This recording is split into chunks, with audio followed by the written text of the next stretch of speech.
Tell me when. Ready whenever you are. Hello, today we're going to make a skeleton craft, and this is one we've made before, and I'm going to talk you through. It's made out of Q-tips and a piece of paper, and of course our friend glue. We're going to be reading some stories that have to do with Halloween and skeletons. So let's get started. I'm going to start with this big body part. I'll get my glue going. We're behind the temporary quarters of the library, and we hear lots of trucks going by.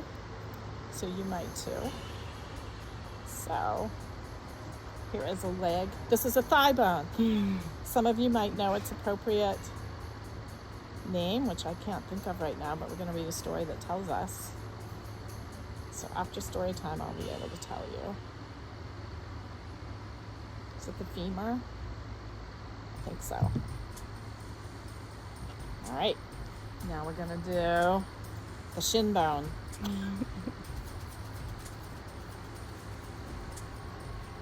And I'll try not to drag my sweater through the glue. Or I will.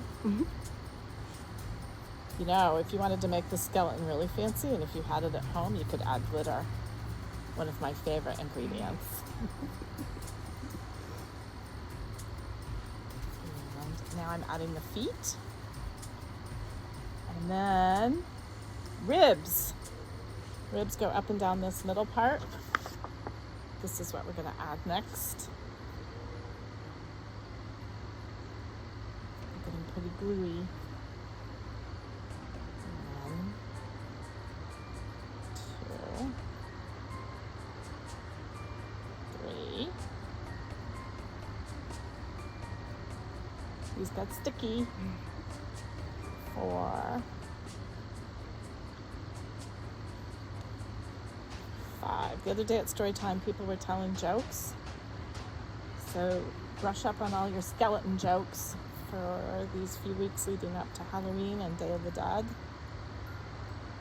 And we will have these crafts for 2 weeks. And we're also going to have a craft that the PTA is going to make with the project they're working on. So you can come to the library and get that craft too. And we also have a new program called Curbside Crafts, which is curated by Erin Sweeney. She had put crafts outside her house, and now they're going to be at the library, and that'll be a fun thing for everybody to do during the cold months. Create! Now I'm going to do a shoulder bone. This is up here. And a neck bone, which I think is the clavicle. I had a friend who broke her clavicle and she couldn't swim all summer 1 year. It was very sad. But she got better. I'm doing some arm bones. I'm going to have my skeleton doing one arm up and one arm down, I think. I'll show you when I finish. There's a hand.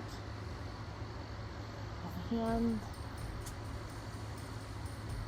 And you can make a skeleton of anything. It doesn't have to be a human skeleton. You could make a dog skeleton or a chicken skeleton.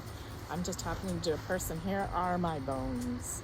I have a marker, and we've included a skull for you. I'm going to draw some eyes. But you could change this. You could make out a narrow snout, and you might have a wolf or a coyote or a dog skull. So we want to see all the creatures that you make with your kit. Here's my skeleton. Yay! Please show us what you make. Yay! Thank you, Amy.